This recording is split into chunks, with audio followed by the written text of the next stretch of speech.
प्यारे बच्चों नमस्कार। एक बार फिर से स्वागत है आपका आपके अपने YouTube चैनल रोजगार विद सचिन पर।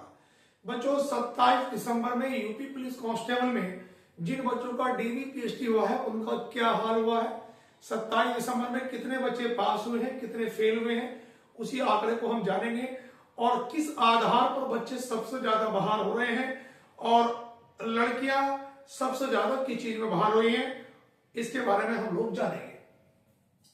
बच्चों अगर मैं बात करूंगा 27 दिसंबर डीवी पीएचडी क्या रहा बच्चों का हाल, तो बच्चों लगभग इसमें हमारे पास 5117 बच्चों का था। बच्चों ये हमारे पास बच्चे पास हुए इसमें और इसी में से कुछ बच्चे फेल हुए हैं। उसके बारे में हम आंकड़े की बात करेंगे। बच्चों 27 दिसंबर में जिन बच्चों का डीवी पीएचडी था, 26 दिसंबर में आपने देखा होगा कि 150 बच्चे लगभग फेल हुए थे और 100 बच्चे लगभग अब्सेंट रहे थे।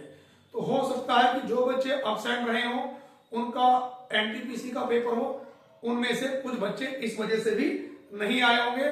तो अब्सेंट की जो वैल्यू है वो थोड़ी, इस बार भर्ती बोर्ड ने एक ऑप्शन जारी कर दिया है कि अगर किसी का कोई पेपर है और वो अपना डीवी पीएचडी पीछे कराना चाहता है तो भर्ती बोर्ड को सूचना दे दे। तो इस वजह से भी कुछ बच्चे अब्सेंट रहे हैं।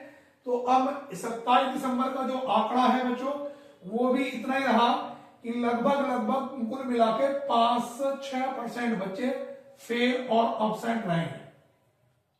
5 से 6 मतलब यही है कि 150 से 200 बच्चा जो है अब्सेंट और फेल हुए हैं, क्योंकि ज्यादा बच्चे जो फेल हो रहे हैं वो लड़कियां वजन में बाहर हो रही है जिनका 40 किलोग्राम वजन नहीं है, और कुछ जाति प्रमाण पत्र में जिन बच्चों का जाति प्रमाण पत्र केंद्र का बना हुआ है तो वो जनरल में काउंट होंगे, ओबीसी वाले।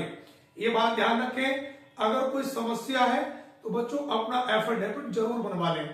दूसरा बात बच्चों, दौड़ बहुत जल्दी शुरू होगी। हाँ भैया, दौड़ जो है मैंने कल भी बताया था कि 15 और 16 जनवरी के आसपास, 15 और जनवरी के आसपास आप लोगों की जो बच्चों है वो रेस क्या हो जाएगी, शुरू हो जाएगी। 15 से 16 जनवरी के आसपास बच्चों आप लोगों की रेस शुरू हो जाएगी। दूसरी बात, क्या सेकंड कट ऑफ मेरिट लगेगी? बच्चों कुछ भी कहना इस समय संभव नहीं है।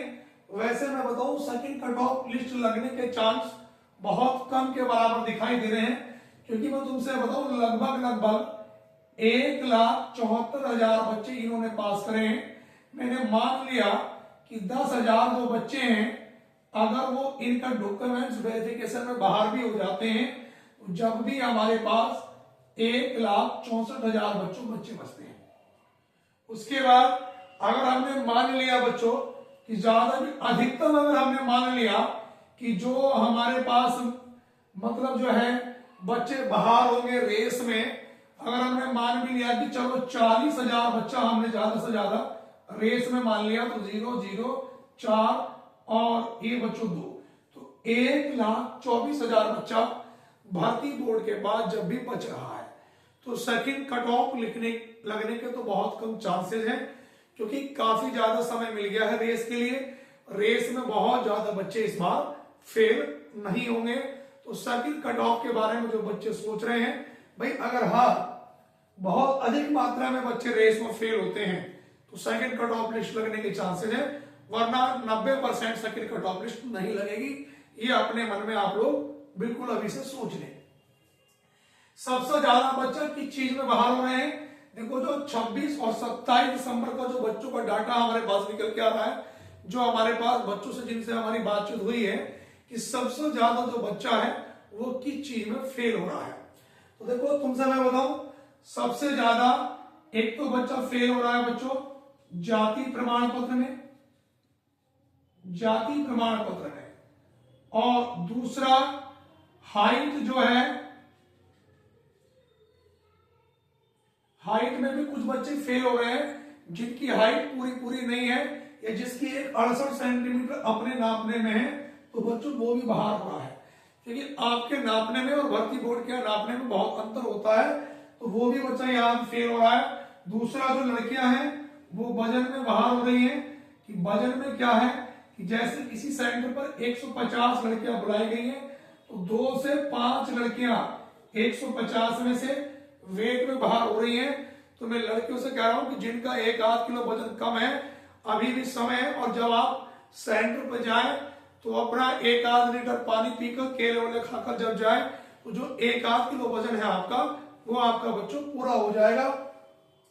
जाति प्रमाण पत्र में जिन बच्चों ने EWS का बनवा रखा है, सही है ना, और वो केंद्र का बना हुआ है, तो बच्चों वो ओबीसी में काउंट ना होकर वो जनरल में काउंट हो रहे हैं। तो यहां भी बच्चे बाहर निकल रहे हैं। दूसरी बात, जैसा भर्ती बोर्ड ने कहा था कि डॉक्यूमेंट्स 1 अप्रैल से बाद के उससे पहले के होने चाहिए।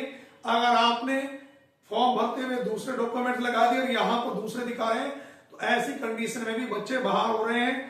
और अपना प्रत्येक डॉक्यूमेंट्स आप तैयार रखें। ज्यादा प्रक्रिया में समय नहीं लग रहा है।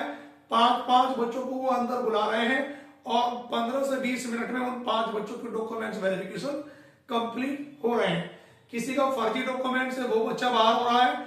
और फोटो आपके, एक फोटो आपका एप्लीकेशन फॉर्म पर, एक रोल नंबर पर, और 2 फोटो आपके पास वैसे होने चाहिए। कोई सी भी 2 आईडी आप जरूर लेके जाएं, जैसे आपके पास ड्राइविंग लाइसेंस हो, आधार कार्ड हो, पहचान पत्र हो, मतलब 2 आईडी आप लेके जाएं। किसी वजह से अगर एक आईडी में दिक्कत है तो दूसरी वहां पे पास हो जाएगी। वैसे आधार कार्ड ही। दूसरी बात, बच्चों के मन में ये आ रहा था कि सर आधार जो कार्ड है हमारे पास, ये आधार कार्ड अपडेट तो इससे कोई मैटर नहीं करता कि उन्होंने आधार कार्ड अपडेट कराया या नहीं कराया, इससे भर्ती पे कोई फर्क नहीं हो रहा है और ना ही वो बच्चों को बाहर निकाल रहे हैं। सबसे मेन चीज है कि आपकी बायोमेट्रिक सही होनी चाहिए।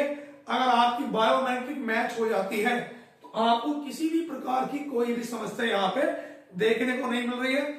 जिन बच्चों का DV PhD 26-27 तारीख में हो गया है, ठीक है बच्चों, तो उनकी जो रेस है वो 15 से 16 जनवरी के आसपास रेस बच्चों शुरू हो जाएगी।